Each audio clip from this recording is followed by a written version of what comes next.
Hier est intervenue la première prise de parole d'Adrien Quatennens à l'Assemblée nationale depuis sa condamnation pour violence conjugale. Une prise de parole inattendue, même pour ses anciens camarades de la France insoumise. Hier soir à 22h30, en plein débat sur les retraites, Adrien Quatennens, qui siège désormais parmi les non-inscrits, se lève et tente de s'exprimer.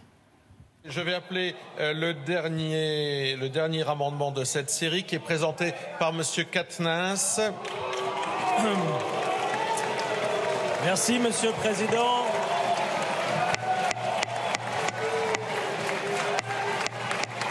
Chers collègues,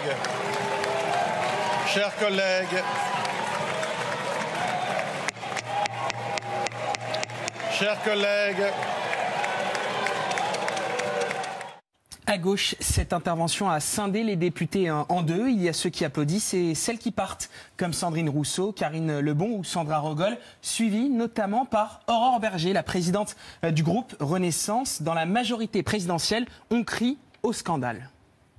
Ce qui se passe ce soir ne peut pas être passé sous silence. Nous avons eu pendant 2 jours des rappels au règlement. Des députés sont sortis de cet hémicycle parce qu'ils n'ont pas gagné au tirage au sort. Et quand l'un de leurs collègues, qui a été condamné pour avoir frappé son épouse, prend la parole sur un amendement, vous restez stoïque.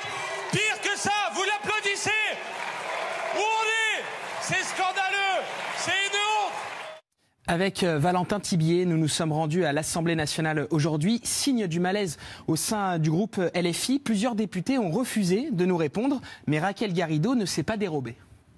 Depuis le début, il y a des insoumis, à commencer par Jean-Luc Mélenchon, qui ont un traitement de l'affaire Quatennens, qui est un traitement personnel.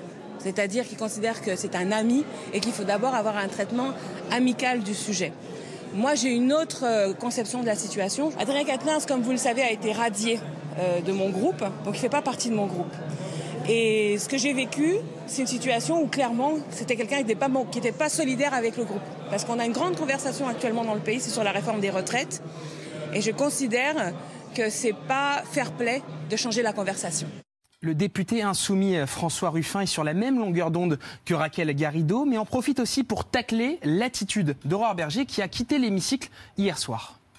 Il y a des critiques que je comprends, je ne la comprends pas d'Aurore Bergé. Je pense que plutôt que de regarder la paille que l'autre a dans son œil, on doit regarder la poutre qu'on a dans le sien. Et quand on a sur ces bancs Damien Abad, je pense que ça doit rester une question qu'on doit prendre avec modestie dans le cas d'Aurore Bergé. Et à notre micro, cet après-midi, Aurore Bergé n'a pas non plus retenu ses coups. Il était où François Ruffin hier? Il avait mieux à faire que de venir débattre sur la question des retraites. Il était gêné par la présence d'Adrien Quatennens et donc il préférait ne pas être là. Ça, c'est de la lâcheté, en fait. C'est de la lâcheté de ne pas porter des combats. C'est facile de les porter sur des plateaux de télé, mais en fait, c'est dans l'hémicycle que les combats se portent. Que ce soit sur la question des droits des femmes ou que ce soit sur la question du travail, c'est dans l'hémicycle que ça se passe quand on est parlementaire. Si un seul député de mon groupe était un jour condamné pour des faits de violence conjugale, de violence intrafamiliale, de violence sexuelle, il n'aurait évidemment plus sa place au sein de mon groupe. Clément Beaune, Adrien Quatennens ne devrait plus siéger à l'Assemblée. Il ne devrait plus s'exprimer comme le suggère Aurore Bergé. Son expression d'hier, c'était une provocation. Dans un hémicycle qui, en plus, on le sait, pour d'autres raisons, est surchauffé. La France insoumise, ses amis, je ne sais pas qui exactement, ceux qui ont prévu que ce soit lui qui porte un amendement, par ailleurs sur un sujet important qui était les régimes spéciaux de retraite dans mon secteur, franchement, on savait très bien que ce serait une provocation. Donc oui, je pense que c'était une provocation et que les députés de Renaissance en particulier ont bien fait de protester. Après, je pense aussi, Aurore Bergé l'a rappelé, qu'il y a la loi et il y a la morale, qui ne sont pas la même chose.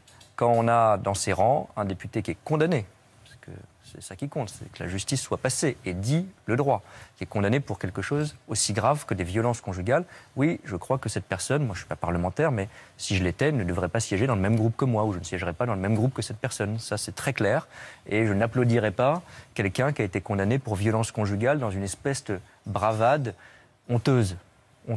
Donc ça, je crois qu'il faut être très clair là-dessus. Ensuite, c'est pas au Parlement de définir l'inéligibilité, c'est autre chose. Donc en tant que député, individuellement, après ça le regarde avec sa conscience, il a un droit qui est de franchir le portillon de l'Assemblée nationale et il a un siège qui n'est pas déterminé par nous ou par qui que ce soit d'autre. En revanche, siéger dans un groupe qui est un collectif avec des valeurs, ça a du sens et je vois que les insoumis sont pour le moins ambigus avec cela puisque certains étaient très contents qu'il y ait ce petit show dont ils savaient très bien qu'il allait électriser les choses, animer les réseaux sociaux, créer du buzz.